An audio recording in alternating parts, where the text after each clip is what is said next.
এই পৃথিবীতে আমরা অনেক রকম রাষ্ট্রের নাম শুনেছি, যেমন পুঁজিবাদী রাষ্ট্র, সমাজতান্ত্রিক রাষ্ট্র অথবা ইসলামী অর্থব্যবস্থার দেশ। এরকম অনেক রাষ্ট্রের নামে আমরা শুনেছি, কিন্তু তাই বলে আজকে আমাদের শুনতে হবে ছিদ্রায়িত রাষ্ট্র।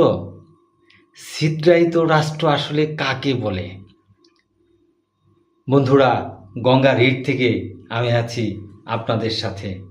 আজকে আমার আলোচনার বিষয় হচ্ছে ছিদ্রায়িত রাষ্ট্র। আসলে এত এত রাষ্ট্রের নাম শুনলাম, আজকে কোত্থেকে এলো এই ছিদ্রায়িত রাষ্ট্র?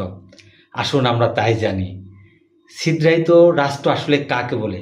ছিদ্রায়িত রাষ্ট্র হচ্ছে ভৌগোলিকভাবে পুরোপুরি স্বাধীন এমন একটি দেশ, যে দেশের ভিতরে আরও স্বাধীন দেশ রয়েছে।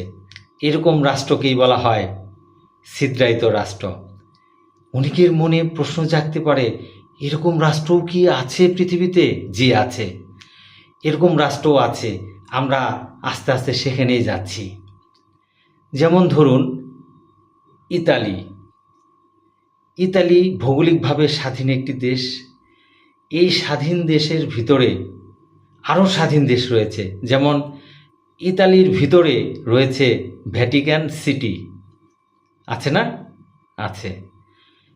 ইতালির ভিতরে রয়েছে স্যান মেরিনো, আছে না? আছে। তাহলে এখানে ইতালিকে বলা হবে ছিদ্রায়িত রাষ্ট্র, অর্থাৎ রাষ্ট্রের ভিতরে রাষ্ট্র। একটি স্বাধীন রাষ্ট্র আরও স্বাধীন রাষ্ট্রকে তার ভূখণ্ডের ভিতরে ধারণ করে, এরকম রাষ্ট্রকেই বলা হয় ছিদ্রায়িত রাষ্ট্র। যেমন ইতালির নাম বললাম, এখানে ইতালি হচ্ছে ছিদ্রায়িত রাষ্ট্র। কেননা ইতালি রাষ্ট্রটি ভ্যাটিকান সিটি এবং স্যান মেরিনোর মতো দুটি স্বাধীন দেশকে তার ভূখণ্ডের ভিতর ধারণ করে আছে, সেই জন্য ইতালিকে বলা হয় ছিদ্রায়িত রাষ্ট্র।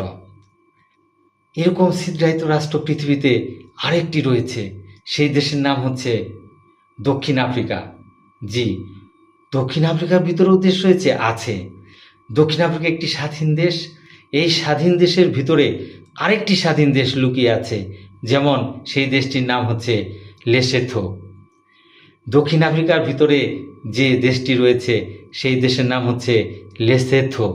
লেসোথো অর্থাৎ দক্ষিণ আফ্রিকা আরেকটি স্বাধীন রাষ্ট্রকে ভিতরে ধারণ করে আছে, সেই জন্য দক্ষিণ আফ্রিকাকেও বলা হয় ছিদ্রায়িত রাষ্ট্র।